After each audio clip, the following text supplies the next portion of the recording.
હાલો friends, આજે આપણે બનાવીશું ચોખાના લોટમાંથી ભૂંગળાની રેસીપી.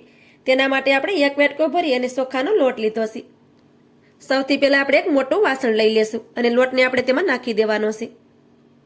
હવે આપણે તપેલું લીધું છે અને તપેલાને આપણે ગેસ ઉપર રાખી દીધું છે. તો તેમાં આપણે એક વાટકો ભરી અને પાણી લેશું. પાણીને આપણે તપેલામાં નાખી દેશું. હવે તેમાં આપણે અડધી ચમચી ભરી અને પાપડ ખાર નાખી દેશું. એક ચપટી જેટલો આપણે યલો ફ્રૂટ કલર આવે છે તે નાખી દેશું.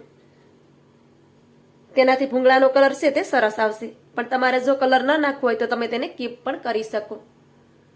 હવે તેમાં આપણે સ્વાદ પ્રમાણે મીઠું નાખી દેશું અને સારી રીતે મિક્સ કરી દેશું. એક વાટકો આપણે ચોખાનો લોટ લીધો છે, તેને સામે આપણે એક વાટકો ભરીને પાણી લીધું છે. આ પાણીનું માપ છે તે એકદમ પરફેક્ટ છે. આપણે આમાં વધારે પાણીનો ઉપયોગ નથી કરવાનો. બધી વસ્તુને આપણે સારી રીતે મિક્સ કરી દીધી છે. હવે પાણીને આપણે થોડી વાર માટે ઉકળવા દેવાનું છે. પાણી પણ આપણું સારી રીતે ઉકળી ગયું છે. હવે આપણે ગેસની ફ્લેમને બંધ કરી દેવાની છે અને પાણીને આપણે નીચે ઉતારી દેશું. હવે આપણે પાણીને આ રીતે લોટમાં નાખી દેવાનું છે. પછી આ રીતે વેલણ લેવાનું અને લોટને આપણે સારી રીતે મિક્સ કરી દેવાનો છે. તો લોટને આ રીતે વેલણથી જ મિક્સ કરવાનું, કેમ કે પાણી છે તે વધારે ગરમ હોય છે, એટલે આપણે હાથેથી પહેલાં તેને મિક્સ નહીં કરવાનું. આ રીતે થોડી વાર આપણે તેને મિક્સ કરશું તો લોટ પણ આપણો થોડોક ઠંડો થઈ જશે. આ રીતે આપણે લોટને વેલણથી સારી રીતે મિક્સ કરી દીધો છે. હવે આપણે આ રીતે હાથેથી લોટને મિક્સ કરશું. આ લોટને આપણે સારી રીતે જ મિક્સ કરવાનો, જેથી કરી ભૂંગળા છે તે પરફેક્ટ બને.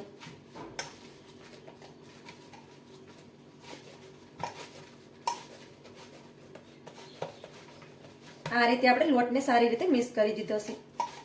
લોટ પણ આપણો સરસ રીતે મિક્સ થઈ ગયો છે. હવે આપણે આ રીતે જાળી લઈ લેવાની છે, કેમ કે લોટને આપણે સ્ટીમ કરવાનો છે.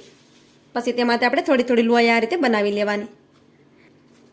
આ રીતે આપણે જાળીમાં રાખી દેવાની. આ રીતે લોટ છે તેના નાના ટુકડા કરી લેવાના, જેથી કરી તેને સ્ટીમ થતાં વધારે સમય ન લાગે. તો આ રીતે આપણે બધા લોટના નાના ટુકડા કરી લીધા છે અને આ રીતે જાળીમાં રાખી દીધા છે. હવે તેને આપણે સ્ટીમ કરી લેશું. પાણી પણ આપણે પહેલેથી જ ગરમ કરવા માટે રાખી દીધું હતું, તો તમે જોઈ શકો છો કે પાણી પણ આપણું સારી રીતે ગરમ થઈ ગયું છે. હવે તેની ઉપર આ રીતે જાળીને રાખી દઈએ અને ઉપરથી આ રીતે થાળી ઢાંકી દેશું. હવે લોટને આપણે 10 મિનિટ સુધી સ્ટીમ કરી લેશું. લોટને આપણે ફૂલ ગેસ ઉપર જ 10 મિનિટ માટે સ્ટીમ કરી લીધો છે. હવે આપણે લોટને શેક કરી લેશું. 10 મિનિટ પછી તમે જોઈ શકો છો કે લોટ પણ આપણો સારી રીતે બફાઈ ગયો હશે. ગેસની ફ્લેમને બંધ કરી દઈએ. હવે આપણે લોટને નીચે ઉતારી દેશું. લોટને આપણે નીચે ઉતારી દીધો છે. હવે લોટને આપણે આ રીતે મોટું વાસણ લઈ અને તેમાં કાઢી લેવાનો છે.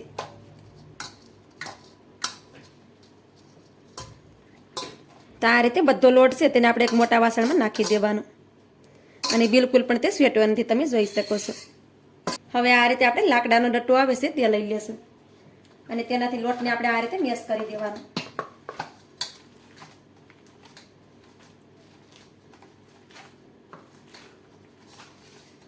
લોટને આપણે સારી રીતે મેશ કરી દીધો છે અને લોટ પણ આપણો થોડોક ઠંડો થઈ ગયો છે. હવે તેને હાથેથી આપણે સારી રીતે મસળી લેશું. લોટને આપણે હાથેથી મસળવાનો છે. આમાં આપણે તેલનો ઉપયોગ બિલકુલ પણ નથી કરવાનો. તેલ વગર જ આપણે ભૂંગળા બનાવી અને રેડી કરવાના છે. આ લોટ છે તે બિલકુલ પણ હાથમાં સોટશે નહીં, કેમ કે લોટ આપણો એકદમ પરફેક્ટ છે.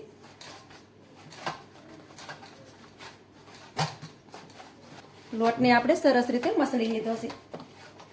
હવે તેમાંથી આપણે લુવા કરી લેશું. તો આ રીતે મોટા લુવા કરી લેશું. તો આ રીતે લુવા કરશું તો આસાનીથી થઈ જશે. આ રીતે આપણે મોટા લુવા કરી લેવાના.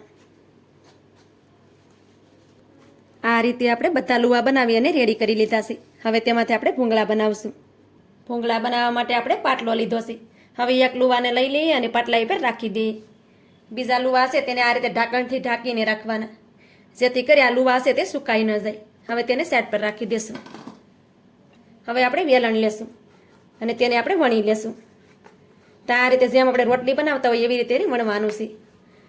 આ લોટ છે તે બિલકુલ પણ તૂટશે નહીં, તમે જોઈ શકો છો. આ રીતે આપણે તેને વણી લેવાનું. આમાં આપણે કોરો લોટ કે તેલ બિલકુલ પણ કંઈ નથી લગાડવાનું, તો પણ આ આપણે સહેલાઈથી વણાઈ જશે. અને આ ભૂંગળાને આપણે પતલા રાખવાના છે, કેમ કે જો આપણે જાડા ભૂંગળા બનાવશું તો તે ફૂલશે નહીં.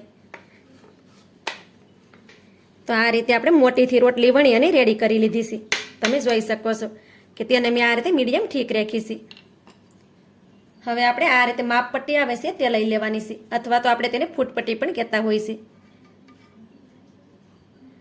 અને આ રીતે તેને આપણે કટ લગાડી દેશું. આ રીતે કટ લગાડવાનો.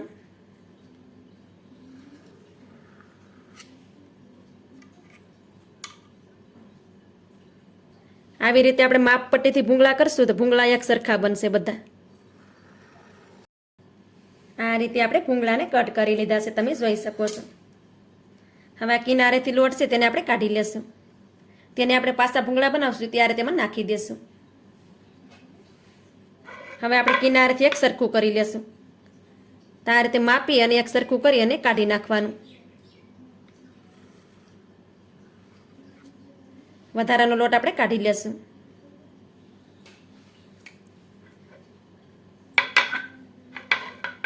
તો આ રીતે બંને સાઈડથી આપણે વધારાનો લોટ છે તેને કાઢી લેવાનો, કેમ કે ભૂંગળાનો શેપ છે તે આપણે એક સરખો બનાવવાનો છે.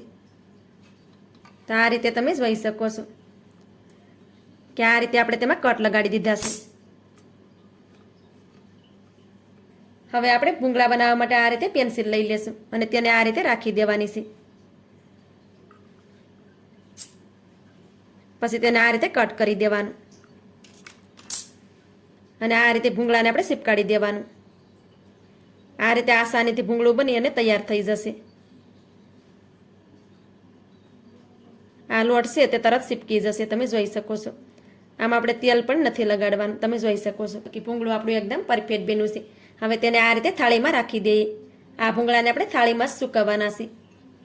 હવે એવી જ રીતે હું બીજું ભૂંગળું પણ બનાવીને તમને દેખાડી દઉં. આ રીતે કટ લગાડી દેવાનું. પછી તેને આપણે આ રીતે ચીપકાડી દેવાનું છે.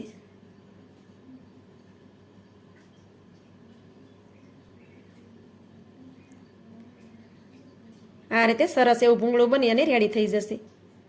પછી તેને કાઢી લેવાનું. આ રીતે તમે ભૂંગળા બનાવશો તો ભૂંગળા એકદમ પરફેક્ટ બનશે. પછી તેને આ રીતે થાળીમાં રાખતા જવાના. હવે આપણે આ જ રીતે બધા ભૂંગળા બનાવી અને રેડી કરી લેશું. આ રીતે આપણે બધા ભૂંગળા બનાવી અને રેડી કરી લીધા છે. હવે ભૂંગળાને આપણે 2 દિવસ માટે પંખાની નીચે રહેવા દઈએ, જેથી કરી ભૂંગળા આપણે સારી રીતે સુકાઈ જાય. અથવા તો તમારે ત્યાં તડકો આવતો હોય તો તમે તેને તડકામાં પણ સૂકવી શકો. ભૂંગળાને સુકાતા 2 દિવસ થયા છે. 2 દિવસ પછી ભૂંગળાને તમે જોઈ શકો છો કે ભૂંગળા પણ આપણે સરસ રીતે સુકાઈ ગયા છે. હવે આપણે ભૂંગળાને તળવાના છે. તેના માટે આપણે તેલને પણ ગરમ કરવા માટે રાખી દીધું છે. તેલ પણ આપણું સારી રીતે ગરમ થઈ ગયું છે. હવે તેમાં ભૂંગળાને નાખી દઈએ. તેલ ગરમ હશે તો ભૂંગળાને તળાતા વાર નહીં લાગે. તમે જોઈ શકો છો કે ભૂંગળા છે આપણા સરસ રીતે ફૂલી ગયા છે. ગેસની ફ્લેમને આપણે ધીમી કરી દેવાની. આ રીતે ભૂંગળા છે તે તળાઈ જાય એટલે તરત તેને કાઢી લેવાના છે.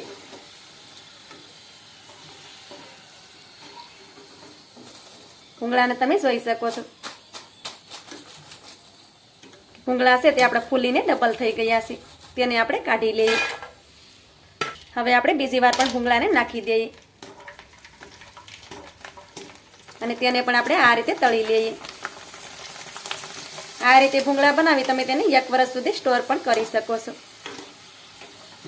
આ ભૂંગળા છે તે બિલકુલ પણ ખરાબ નથી થતા. આ રીતે તમે ભૂંગળા બનાવશો તો બહારના ભૂંગળા તો તમે ભૂલી જ જશો. હવે આપણે તેને પણ કાઢી લઈએ. હવે આપણે આ જ રીતે ભૂંગળાને તળી અને રેડી કરી લઈએ. આ રીતે આપણે ભૂંગળાને તળી અને રેડી કરી લીધા છે. તમે કાચા ભૂંગળાને જોઈ શકો છો. આ ભૂંગળા ફૂલી જાય છે તો ફૂલીને પણ ડબલ થઈ જાય છે. તો આ રીતે ભૂંગળા તમે પણ ચોક્કસથી બનાવજો. સાથે સાથે આ ભૂંગળા છે તે એકદમ ક્રિસ્પી બને છે. તો મારી આજની રેસીપી તમને સારી લાગી હોય તો લાઇક, શેર, સબસ્ક્રાઈબ કરવાનું ભૂલતા નહીં. તો મળીએ એક આવી જ નવી રેસીપીની સાથે. ત્યાં સુધી બધાને જય માતાજી.